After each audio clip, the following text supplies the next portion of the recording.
Данные карты относятся к последнему предыдущему видео. Ее автор — американский историк Роберт Хьюсин.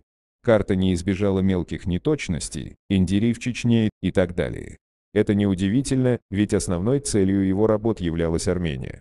Но тем не менее ученый посчитал нужным указать на карте государственное образование «Авария».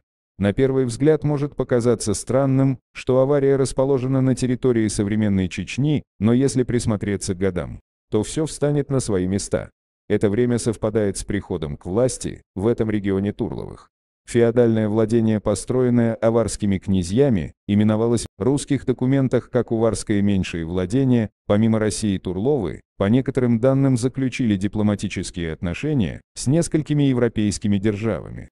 Учитывая, что на двух картах с промежутком почти в 100 лет Авария указана как государственная единица на Северном Кавказе, выходит, что до конца XVII века она все еще играла важную роль в регионе.